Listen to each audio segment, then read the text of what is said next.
Ji hello and welcome to the biochemistry. इसमें basically हम acid base को discuss कर रहे हैं। हम सेकंड प्रोसेस जो है, पहला तो हमने पढ़ लिया कि रीनल कैसे पीएच को मेंटेन करती है। अब सेकंड क्वेश्चन आता है, how the regulation of sodium is maintain, क्योंकि सोडियम भी किसी हद तक एसिड बेस बैलेंस में इफेक्ट रखती है। तो ये क्वेश्चन भी हमारा यूक्यू की फॉर्म में आता ही है। हाँ, पहले वो क्या पूछते हैं यूक्यू में, वो पूछते हैं कि जी what is the normal value of sodium which is about 135 to 145 milliequivalent per litre. Milliequivalent per litre, ये तो हमारे पास होगी नॉर्मल वैल्यू। अब रेगुलेशन कैसे होता है? अब होता यूँ है कि जो एक्स्ट्रा सेलुलर फ्लूइड होता है, अगर मैं आपको समझाना चाहूँ कि सपोज कर लें ये हमारे पास एक सेल है, इसके अंदर वाले फ्लूइड को हम कहेंगे इंट्रा सेलुलर फ्लूइड और इसके बाहर वाले फ्लूइड को हम कहेंगे एक्स्ट्रा सेलुलर फ्लूइड। अब जब पानी यहाँ से यहाँ पे शिफ्ट होगा तो एक्स्ट्रा सेलुलर फ्लूइड की ऑस्मोलैरिटी और वाटर लेवल इंक्रीज करेगा। इन रिज़ल्ट अंदर डिहाइड्रेशन होगी, वाटर लेवल डिक्रीज़ करेगा। अब इस डिक्रीज़ करने के जब लेवल डिक्रीज़ करने की वजह से बहुत सारी चीज़ें एक्टिवेशन की तरफ जाती हैं, जो इस चीज़ की सिम्टम होती हैं कि भाई आपके अंदर पानी की डिहाइड्रेशन हो चुकी है, मतलब कमी हो चुकी है। अब हुआ क्या कि एक्स्ट्रा सेलुलर फ्लूइड में मीन्स के outside of the cell osmolarity बहुत ज़्यादा इंक्रीज़ कर गई। जैसे इंक्रीज़ की, दूसरी तरफ obviously within the cell mean के सर्कुलेटरी वॉल्यूम डिक्रीज़ कर गया। वॉल्यूम डिक्रीज़ कर दिया तो वॉल्यूम ऑफ ब्लड भी डिक्रीज़ हुआ, तो रीनल ब्लड फ्लो जो मतलब कि किडनी में से गुजर रहा था वो कम हुआ, जिसकी वजह से जो बेरियो रिसेप्टर थे जो कि हमारे प्रेशर को सेंस करते हैं, ब्लड फ्लो को सेंस करते हैं, वो स्टिमुलेट हुआ कि भाई कम है, प्रेशर कम है। इसी तरह क्लोरीन सेंसर भी जो डिस्टल ट्यूब्यूल में थे। अब क्या हुआ, यहाँ तक एक प्रोसेस एंड हो गया, ठीक है।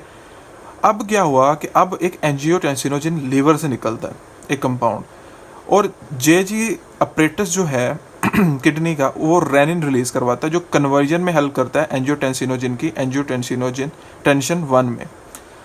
अब एंजियोटेंशन 1 जब एंजियोटेंशन 2 में जा रहा था तो ACE मतलब कि एंजियोटेंशन कन्वर्टिंग एंजाइम किडनी से निकलता है और ये कन्वर्ट करवाता है 1 को 2 में एंजियोटेंशन को, और इन रिजल्ट एल्डोस्टेरॉन का लेवल ज़्यादा हो जाता है बिकॉज इसकी प्रिकर्सर ज़्यादा बन रहे हैं।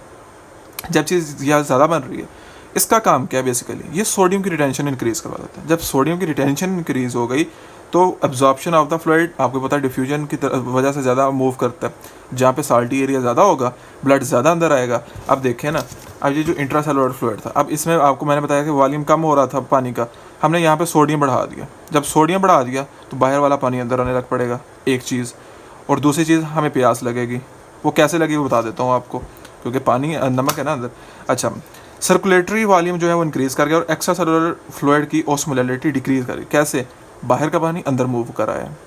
अब दूसरी चीज़ क्या हो रही है कि ऑस्मोलैरिटी मतलब कि बाहर का वॉल्यूम ज़्यादा था स्टार्ट पे, तो उसने क्या किया कि यार इतना ज़्यादा वॉल्यूम हो गया है, बॉडी को पता भी नहीं, उसने जल्दी से ऑस्मो रिसेप्टर एक्टिव कर दिया CNS में, जिसको थ्रस्ट सेंटर भी कहते हैं, और एक्टिव किया भाई यहाँ पे बहुत ज़्यादा ऑस्मोलैरिटी, पानी बहुत ज़्यादा आ रहा है, कंट्रोल करो, कैसे करना है कैसे करना है।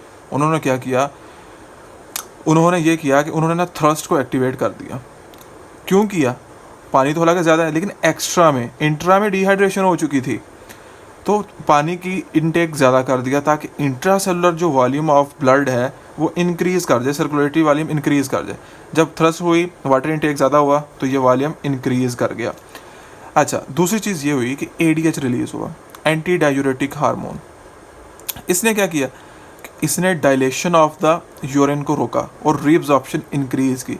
Reabsorption into the intra cellular, not extra. Extra में पहले ही बहुत था, अब इंट्रा में जैसे इंक्रीज की तो ब्लड वॉल्यूम अगेन इंक्रीज कर गया और सर्कुलेटरी वॉल्यूम इंक्रीज कर गया। इस तरह से सोडियम की हेल्प से, यानी सोडियम की रेगुलेशन करके हम अपने ब्लड वॉल्यूम की भी रेगुलेशन करते हैं। बेसिकली वो पूछते हैं हमें रेगुलेशन ऑफ ब्लड वॉल्यूम ही है, ठीक है, लेकिन उसमें कदे हमारा क्योंकि एल्डोस्टेरॉन की वजह से सोडियम रिटेंशन करनी पड़ती है तो हमारी रीनल इसमें भी इन्वॉल्व होती है। That's all about most important UQ of that chapter. Past paper में देखें बेतहाशा बार आया हुआ है और बहुत ज़्यादा एक्सपेंडेड फॉर्म में ये दिया हुआ है। ये इतना बड़ा लिखना बड़ा मुश्किल हो जाता है, तो ये एक शॉर्टेस्ट मतलब आप कह लें कि फॉर्म है या वर्जन है, एक फ्लो चार्ट है और ईजिली आपको समझ भी आ रहा है। इसमें कोई चीज़ भी स्किप भी नहीं है। होपफुली आपको बहुत अच्छी समझ आई होगी इस चीज़ की।